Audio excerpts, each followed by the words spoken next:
Bonjour et bienvenue pour une nouvelle semaine d'apéritif théologique avec le pasteur James Woody et moi-même François Bergouignan.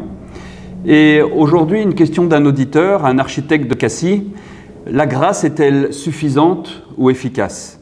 La grâce, vous savez, on l'annonce pendant les temps de culte, on annonce la grâce.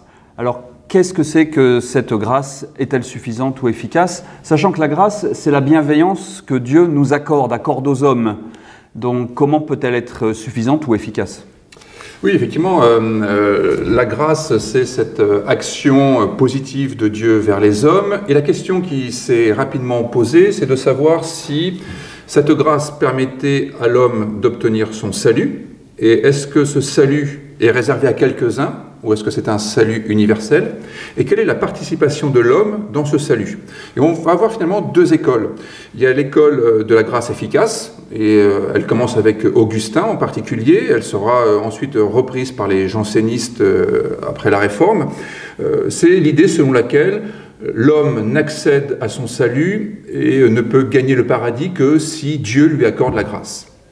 En revanche, la grâce suffisante, par exemple avec les jésuites qui attribuent au libre arbitre et aux œuvres la prérogative du salut, ils disent « La grâce est donnée à tous les hommes par Dieu selon leur libre arbitre et selon leurs œuvres ». Autrement dit, il peut y avoir une sorte de participation, ce qui avait été assez récusé par les réformateurs protestants.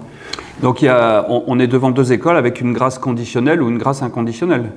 Avec une grâce qui est, je dirais, donnée avec beaucoup de libéralité, une sorte de salut universel, une grâce universelle, et puis on peut dire une grâce prédestinée, ou des personnes prédestinées à la grâce. C'est tout le débat avec les calvinistes qui s'inscrivent dans la tradition d'Augustin. Augustin parle de prédestination, et puis Calvin va à un moment donné parler de double prédestination, c'est-à-dire certains qui sont élus au salut, et d'autres qui sont condamnés à la damnation éternelle. Et est-ce qu'il y a une différence au niveau de la grâce, dans l'interprétation de la grâce, chez Luther ou chez Calvin?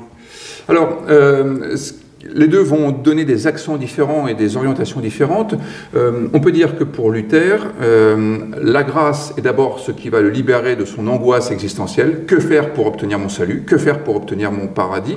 Et il dit, ça, c'est uniquement du côté de Dieu que ça se passe. Et c'est assez commun avec Calvin. Les deux disent, de toute façon, ça ne dépend pas de nous. C'est Dieu et Dieu seul qui est l'auteur de ce salut. Et puis, pour Luther, il va y avoir cette idée selon laquelle la grâce atteste notre délivrance de la mort, notre délivrance de toute cette angoisse existentielle qui était le lot commun du Moyen-Âge. Et donc la grâce, elle nous délivre de cette peine éternelle que l'on vit déjà sur terre. On peut dire quand même qu'il y a le théologien thomiste Bagnès qui, du côté de la grâce efficace, va caractériser la grâce comme infailliblement efficace. Cette idée selon laquelle rien ne résiste à la grâce. Ce qui peut être contesté par notre expérience. On voit que beaucoup de choses résistent à la grâce. On voit que le salut voulu par Dieu, qu'il soit universel ou pas, est souvent contrarié. Et c'est la raison pour laquelle la grâce suffisante peut être considérée comme valable, et c'est le jésuite Molina qui va insister sur la liberté de l'homme. La liberté, finalement, à ne pas accueillir cette grâce, ou à en faire un mésusage. Voilà, donc faites-en bon usage, j'espère, François. Alors pour ce premier apéritif, nous démarrons très fort. Et puis demain, ça sera pas mal non plus, je crois, avec la question du salut. Alors à demain et bonne journée. Bonne journée.